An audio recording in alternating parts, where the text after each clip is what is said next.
80 கோடியே 85 லட்சம் ரூபாய் மதிப்பீட்டில் பல்வேறு புதிய திட்டங்களை காணொலி காட்சி மூலமாக முதலமைச்சர் மு.க.ஸ்டாலின் திறந்து வைக்கிறார். அந்த காட்சிகளை நேரலையில் பார்த்து வருகிறோம்.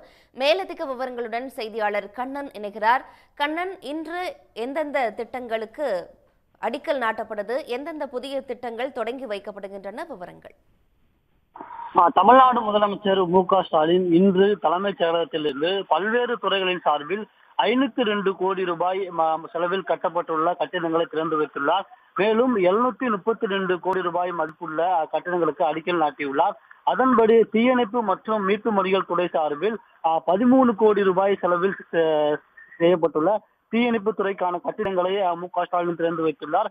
இதனைத் தொடர்ந்து ஊரக வளர்ச்சி மற்றும் ஊராட்சி துறை சார்பில் 204 கோடி ரூபாய் செலவில் கட்டப்பட்டுள்ள வகுப்பறை கட்டிடங்களையும் தமிழ்நாடு முதலமைச்சர் மு.க.ஸ்டாலின் திறந்து வைத்துள்ளார். இதனைத் தொடர்ந்து இதே ஊராட்சி துறை சார்பில் 133 கோடி ரூபாய் அமைக்கப்பட்டுள்ள சாலைகள் அமைக்கும் பணிக்கு முதலமைச்சர் மு.க.ஸ்டாலின் அடிக்கல் நாட்டியுள்ளார். இதனைத் தொடர்ந்து சென்னையில் உள்ள ராஜீவ்காந்தி மருத்துவமனையில் 23 கோடி ரூபாய் செலவில் கட்டப்பட்டுள்ள காசக நோய் மற்றும் நெஞ்சக மருத்துவம் மற்றும் தொற்றுநோய் பிரிவு கட்டிடத்தை முதல்வர் மு.க.ஸ்டாலின் திறந்து வைத்துள்ளார்.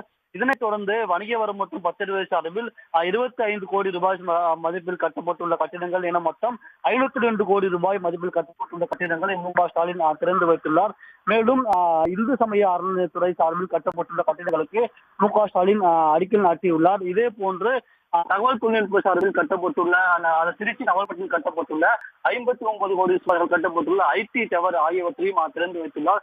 மேலும் தொழில் மற்றும் வர்த்தக ஊக்குவிப்புத்துறை சார்பில் டைட்டில் நியோ லிமிடெட் மூலமாக விழுப்புரம் மாவட்டம் திருச்சிற்றம்பலத்தில் சுமார் 500 தகவல் தொழில்நுட்ப வல்லுநர்கள் பணிபுரியும் வகையில் 300 கோடி ரூபாய் செலவில் கட்டப்பட்டுள்ள மினி டைட்டில் பூங்காவையும் தமிழ்நாடு முதலமைச்சர் மு.க.ஸ்டாலின் இன்றைய தினம் தலைமைச் செயலகத்தில் நடைபெற்ற நிகழ்ச்சியில் காணொலி காட்சி வாயிலாக திறந்து வைத்துள்ளார். உடனுக்குடன் செய்திகளை தெரிந்து கொள்ள சன் நியூஸ் பெல் ஐகானை கிளிக் பண்ணுங்க.